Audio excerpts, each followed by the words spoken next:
सबैजनालाई नमस्कार। हामी अहिले यति बेला घोराईको गैरगाउँ स्थित शहीद कृष्णसेन कलेज लिएर आइसकेका छौँ। हामीहरूले कलेजको पुरा दृश्य देखाउनेछौँ। हजुरहरूले राम्रोसँग भिडियोलाई हेरेर लाइक कमेन्ट सेयर गरिदिनु होला। आज त हामी आउनु पर्ने त्यस्तो कारण त थिएन, तैपनि भाइले रहर गरेर आएको।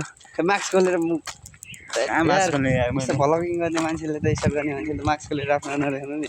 कोही छ भने यसो त्यस्तो अनुहार देखाउने लाइकको चिज छैन मेरो। कोही छ भने यसो कन्ट्याक्ट गरे मसँग, म मिलाउन सक्छु। कसलाई? दाइलाई यसो कोही देख्छु त्यस्तो छैन। राम्रो लाग्छ भने अरू केही यसो हावा मौसम मास्क लाउनुपर्छ। अब हामी धेरै उसमा पनि छैनौँ कि, ठाउँ दामी छैन यताको, हरियाली छ यताउता छ। यता खेतबारी देखिँदैछ, यता टङ्की छ। त्यस टङ्की होइन, मान्छेको टाउकोबारी उता कपाल यता रपाल हुने, उता कपाल यता रपाल, यता कपाल यता। हामी केरा खाने हो। स्कुलभित्र छैन। हार्दिक स्वागत गर्दछौँ हामी कृष्ण कुन स्कुल शहीद कृष्ण स्कुलमा। कहिलेमा खुसिना गइसक्यो कि छैन कि पर एउटा कृष्ण होला नि त। टुर्नामेन्ट थियो नि कहिले स्कुलको, के स्पोर्ट थियो नि।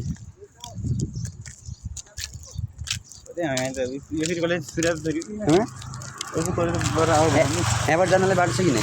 अगाडि गल्ली थाहा छ मलाई। म चाहिँ यहाँबाट कहिलेबाट गएको होइन, यो यता साइडबाट चाहिँ गएको छुइनँ। स्कुलमा कलेज खोल्दाखेरि यस्तो थियो नि पहिलाको। यो स्कुलमा बाइक मात्र लिएर आउँछु नि त यार, पारा के हो। हाम्रो पालामा साइकल लिएर आउँथ्यो, अहिले बाइक छ। ठ्याक्कै म यसको लोकेसन चाहिँ के भन्न चाहन्छु भने यही नै रहेछ। यो के लेखेको छ भने गैरीगाउँ स्थित पानी ट्याङ्की सुपर देउराली स्टेसन। हामीले यहाँ गाबा थियो, पहिला गाबा खान्थ्यौँ नि। गाबा भनेको हेर्नुहोस् साथीहरू, तपाईँले कहिले नदेख्नु भएको चिज आज देखाउँछु। देख्नु भएको छ कि थाहा छैन। यो के हो, कसैले त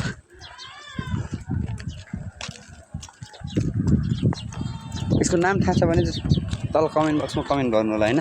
घोडा घोडी घोडावडी ताल कुन जिल्लामा पर्छ कमेन्टमा है। यो घोडा हो घोडी के पनि भनौँ न, दुइटै खबर ल। ल के हो होला हर्स कुन स्कुल हो यो? मदन भण्डारी स्कुल। यहाँको मदन भण्डारी भने मैले उता साइडमा सोचिरहेको थिएँ। यहाँको माओवादीको त एमालेको। ए दुईवटा खान माओवादी र एमाले। स्कुलको पनि पार्टी छ यार। एउटा एमाले पार्टी, एउटा माओवादी पार्टी। बाख्राको पार्टी हुन्छ ए मदन भण्डारी हो। भण्डारी तेरा बुवामा हजुर बुवा भण्डारी। ए मेरो आफ्नो स्कुलको भनेर त गएर मास्टर थाहा के भन्छ नि, मेरो नामको थर चाहिँ यहाँ गल्ली गल्लीमा थाहा छ। गल्ली त नहुन, मैले ठुल्ठुलो ठाउँतिर मेरो प्रचार छ होइन, प्रचार छ। उनीहरूले के गर्न नसक्यो भने यसको हजुर कहिले चाहिँ गर्नु सक्छ गरिरहेको छ।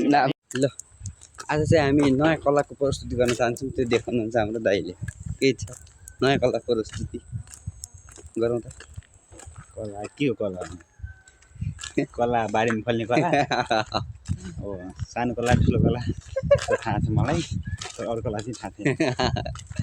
कला भन्ने बित्तिकै एउटा हुन्छ नि नयाँ, केही आजसम्म कसैले नगरेको आर्ट देखाएर प्रस्तुति गरौँ। के छ आजसम्म कसले नगरेको?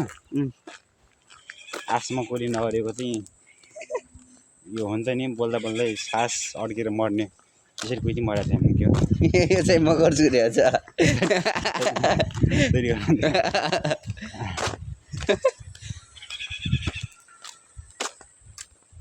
म इतिहास रचनालाई जन्मेको मान्छे हो होइन। अब कोहीले नगरेको काम चाहिँ मलाई गर्न मन छ। राजाहरूले उ गरे नै के, तरवारले यसो झगडा गरे नै, युद्ध गरे नै। कोहीले नगरेको काम चाहिँ गर्न मन छ। म चाहिँ उसले युद्ध गर्छु भन्ने। मैले चाहिँ के सोचिरहेको छु भने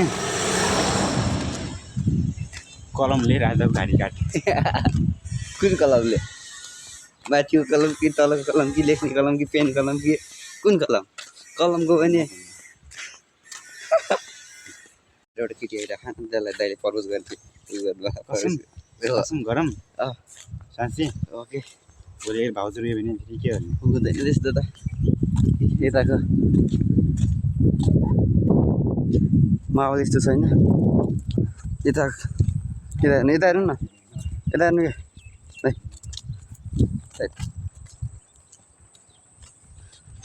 साइकल माग्ला यति साह्रोसम्म त लगाउनु भएन नि होइन